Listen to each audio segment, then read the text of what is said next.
Saya merasa banyak kesalahan terhadap suami. Bagus. Saya sudah sering minta maaf. Suami sudah maafkan. Tapi saya tetap saja merasa bersalah. Di sini saya tanyakan, apakah yang saya lakukan supaya perasaan saya tenang? Merasa bersalah padahal tak salah, itu kerja setan. Merasa berdosa padahal tak dosa, kerja setan. Merasa beramal padahal belum beramal, itu juga kerja setan. Saya sudah membocorkan SOS, standar operasional setan.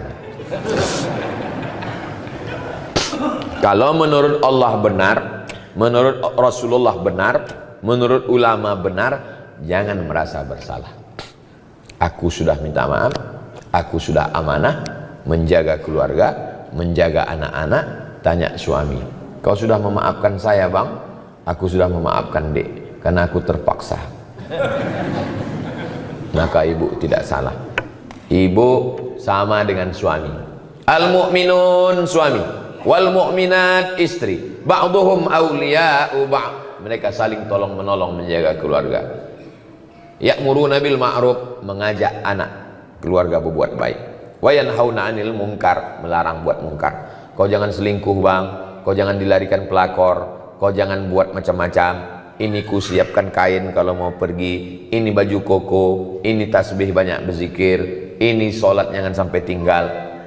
Kalau bapak dapat istri begitu, disiapkannya kain, baju koko, diingatkannya sembahyang tinggal di mana, pulang jam berapa, jalan sama siapa, sesungguhnya bapak sudah dikirimkan bidadari surga sebelum bapak mati.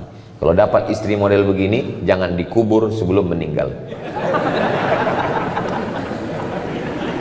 Kalau kita mengqadha salat, mana yang didulukan, qadha dulu apa salat sunat rawatib dulu? Habis salat maghrib, habis salat zuhur nanti, usolli fardhu zuhri arba'a raka'atin qadhaan. Qadha hukumnya wajib, rawatib hukumnya sunnat. Zakat hukumnya wajib, sedekah hukumnya sunnat. Ketemu yang wajib dengan yang sunat, mana didudukan? Dulukan yang wajib. Tapi kalau saya qadha terus Pak Ustadz, saya tidak ba'diyah lah. Apa pula halangannya qadha? Bukan berat qadha itu. Kita hitung satu rakaat itu berapa menit. Tunggu ya, paskan dulu detiknya.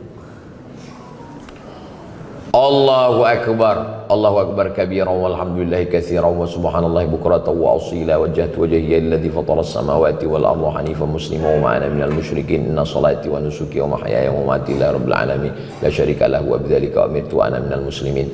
Bismillahirrahmanirrahim. Alhamdulillahi rabbil alamin arrahmanir rahim maliki yaumiddin iyyaka na'budu wa iyyaka nasta'in ihdinas siratal mustaqim siratal ladzina an'amta 'alaihim ghairil maghdubi 'alaihim waladdallin amin. Bismillahirrahmanirrahim. Qul huwallahu ahadun illahus samad lam yalid wa lam yulad wa lam yakul lahu kufuwan ahad. Allahu akbar subhana rabbiyal azim wa bihamdi subhana rabbil azim wa bihamdi subhana rabbil azim wa bihamdi sami Allahu liman hamidah rabbana lakal hamdu mil'us samawati mil'ul ardi mil'u ma syi'ta min syai'in ba'du. Allahu akbar subhana rabbil a'la wa bihamdi subhana rabbil a'la wa bihamdi subhana rabbil a'la wa bihamdi. Allahu akbar rabbi fili warhamni wajburni warfa'ni warzuqni wahdini wa'afini wa'fu anni. Allahu akbar subhana rabbil a'la wa bihamdi subhana rabbil a'la wa bihamdi subhana rabbil a'la wa bihamdi. Pas 1 menit. 1 menit 1 rakaat. 4 rakaat 4 menit. Tambah ba'diyah 2 rakaat, cuma 6 menit salat. Siapa bilang salat itu berat? Nonton bola 60 menit.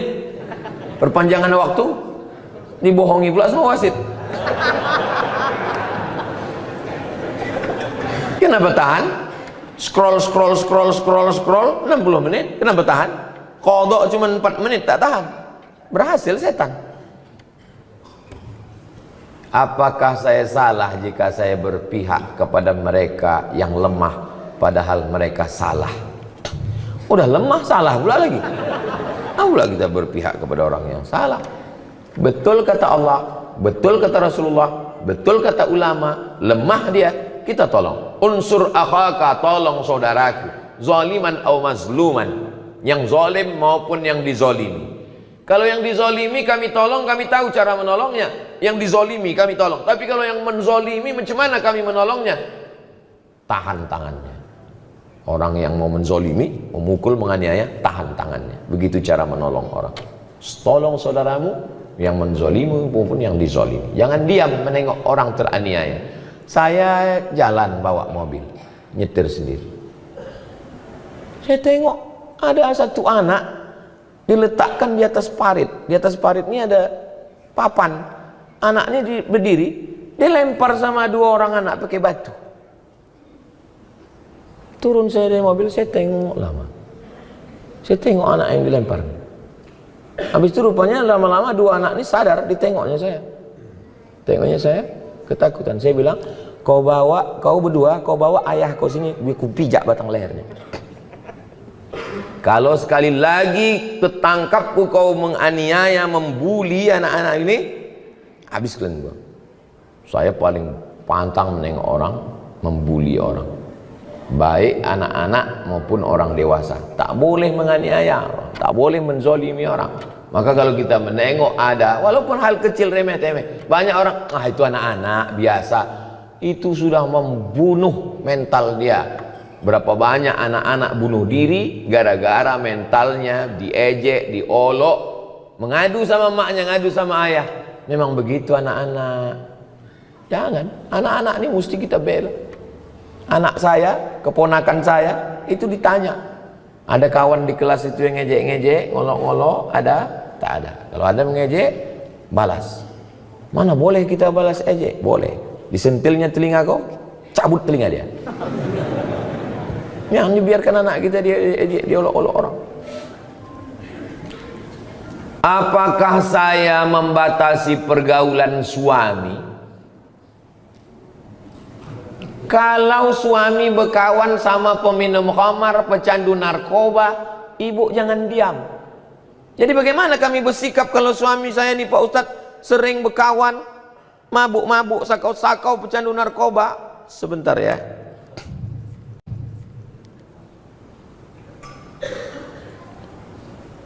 Kalau ada suami ibu berkawan sama pecandu narkoba, catat nomor ini baik-baik.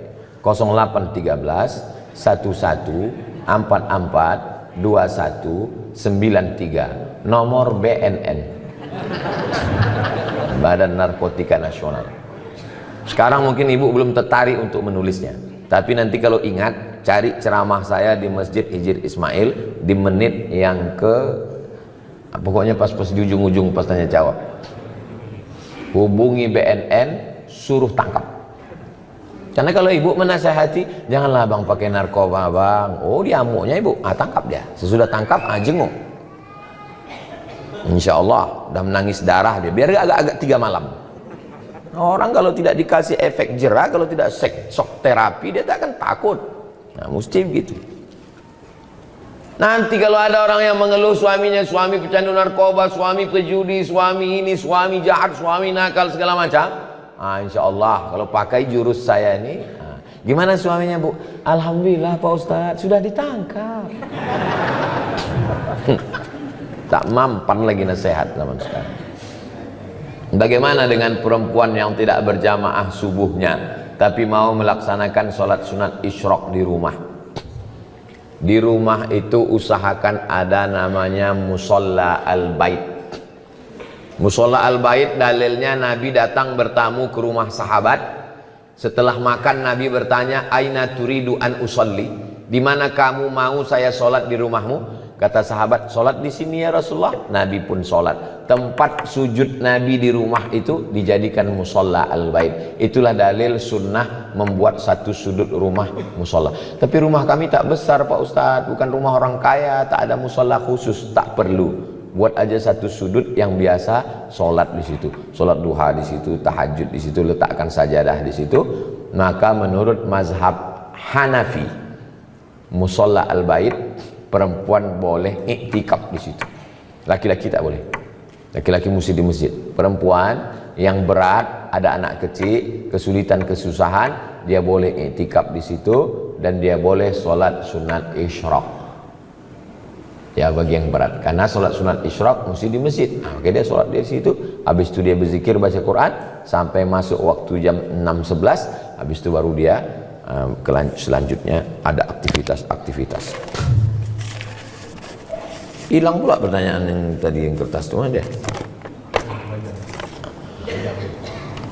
Saat ini saya sedang dilema, sudah lama menantikan momen pencerahan dari Ustadz. Saya merupakan salah satu anggota dari orang Islam. Suatu ketika terdengar kabar tak sedap bahwa atasan kami melakukan sebuah tindakan kemungkaran, memakai uang umat untuk hal pribadi, tapi adanya musyawarah. Sampai suatu hari kami beberapa anggota yang dapat dipercaya melakukan interogasi. Akhirnya memang terkuak bahwa dia menggunakan uang untuk keperluan pribadi tanpa ada campur tangan dari pihak bahkan keluarganya tak tahu menahu. Saat itu pula secara tak langsung kami bilang kepada dia agar seharusnya uang itu diganti, namun dia malah berdalil ini seakan-akan enggan untuk mengganti. Alasan lain kenapa kami enggan untuk melaporkan ini kepada pihak adalah alasan keluarganya takut menanggung malu akibat dari perbuatannya, juga untuk menjaga citra baik agama Islam. Mulai saat ini saya secara pribadi sudah benci dengan dia. Saya sudah berusaha dengan hati maupun perkataan, bahkan sampai saat ini ketika melihat hati ini terberi geram, tak mau datang. Ditambah lagi sampai saat ini masih berlanjut isu dia kerap melakukan kecurangan.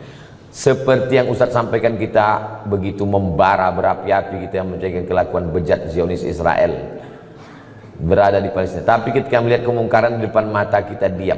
Laporkan ke polisi.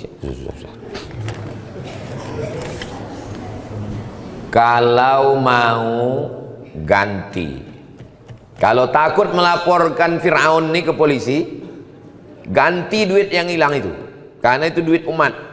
Duit masjid, duit ormas, itu duit umat. Pertanggungjawabannya kepada umat. Kalau tak mau melaporkan dia karena menjaga nama baik, ganti duit itu. Tapi kalau tak sanggup mengganti, lapor ke polisi. Akan disita barang dia untuk mengganti duit itu. Ustadz, sekretaris kita memakai duit. Melaporlah wakil saya ke saya. Dekat rumah mak saya ketua, ini wakil saya, sekretaris memakai. Berapa dipakainya? 45 juta. Saya bilang, lapor ke polisi, penjarakan dia. Malulah kita Pak Ustadz, begitu begini, nanti kami ini. Pergi saya ke kamar, saya ambil duit. Ini 45, masukkan ke kas, mengganti si hantu belau setan laknatullah alaihi. Keluarkan dia dari pengurus, jangan masukkan lagi. Kalau mau, ganti pakai duit pribadi. Kalau tidak, laporkan ke polisi. Jangan diam. Kalau takut melaporkannya, laporkan ke saya. Nanti datang, jumpai saya. Biar saya melaporkan ke Pak Kapolres. Lengkap dengan KTP semuanya. Biar saya melaporkan ke Pak Kapolres. Biarlah saya terlambat pulang nanti agak 1 jam. Yang didiamkan. Kenapa didiamkan? As-sakitu anil haq, diam melihat kemungkaran, setan akhras, setan bisu. Di dalam Islam ini ada namanya akhlak, tapi juga ada namanya hukum. Pencuri, as-sariqu was-sariqatu faqta'u aydiyahuma, potong tangannya. Pezina, az-zaniyatu faz-zani fajlidu kulla wahidin minhuma mi'ata jaldah, cambuk 100 kali kalau belum berbini. Kalau sudah berbini, farjumuhumal battah, lempar batu sampai mati. Islam ini bukan cuma akhlak, Islam ini ada hukum. Untung syariat Islam tak dilaksanakan. Kalau dilaksanakan syariat Islam tak betangan, kau bilang. Masih syukur aku masih mau pakai hukum polisi, kau cuma di penjara. Apa pula malu kepada agama Islam? Ini buktinya dia terus melakukan kecurangan. Ini kertas-kertas ini saya simpan, saya bawa balik. Karena kalau tak saya bawa balik, tinggal di sini tanya, tulisan siapa tadi itu? Mudah-mudahan Allah menjaga kita semua insyaallah. Ala hadhihi niyyah al-Fatihah. A'udzubillahi minasyaitonirrajim. Bismillahirrahmanirrahim. Alhamdulillah rabbil alamin arrahmanir rahim maliki yaumiddin. Iyyaka na'budu wa iyyaka nasta'in. Ihdinas shiratal mustaqim. Shiratal ladzina an'amta 'alaihim ghairil maghdubi 'alaihim waladdallin. Amin. Allahumma shalli ala sayyidina Muhammad wa ala ali sayyidina Muhammad. Ya Rabbi bil Mustafa balligh maqasidana waghfir lana ma madha ya wasi'al karami. Ya Allah, sampaikanlah maksud niat baik kami berdiri TK tahfiz Quran, SD tahfiz Quran, SMP tahfiz Quran, Madrasah Aliyah tahfiz Quran, Pondok Pesantren tahfiz Quran Hijr Ismail. Ya Allah, Allahumma ja'al abna'ana wa banatana min hafizil Quran wal hafizat. Jadikan anak-anak kami menjadi para penghafal Quran minal ulama'il amilin, para alim ulama yang mengamalkan ilmunya sehingga mengalir amal jariahnya untuk kami nanti ya Allah. Allahumma ja'alna min mu'ammiri masajidik, jadikan kami orang yang memakmurkan masjidmu dengan salat berjamaah. Allahumma ja'al hadzal balada baladan amina, jadikan Pulau Kundur negeri yang aman dan damai. Baldatun thayyibatun wa rabbun ghafur. Rabbana fir lana dzunubana, ampunkan dosa kami, wali abaina, ayah kami, wali ummahatina, ibu kami, wali azwajina, pasangan hidup kami, waliman hadarana, semua yang hadir di majelis ini, waliman syarakana, saudara-saudara kami yang mengikuti melalui streaming kajian, berikan kami semuanya kebaikan dunia akhirat. Allah marzuqna rizqan halalan thayyiban mubarakan fih, berikan kami rezeki supaya kami dapat berinfak, beramal, bersedekah. Jadikan anak-anak kami anak-anak yang baik, yang menolong agamamu nanti, mujahid fi sabilillah. Rabbana atina fid dunya hasanah wa fil akhirati hasanah wa qina adzabannar. Wa sallallahu ala sayyidina Muhammad wa ala alihi wasallam. Walhamdulillahi rabbil alamin.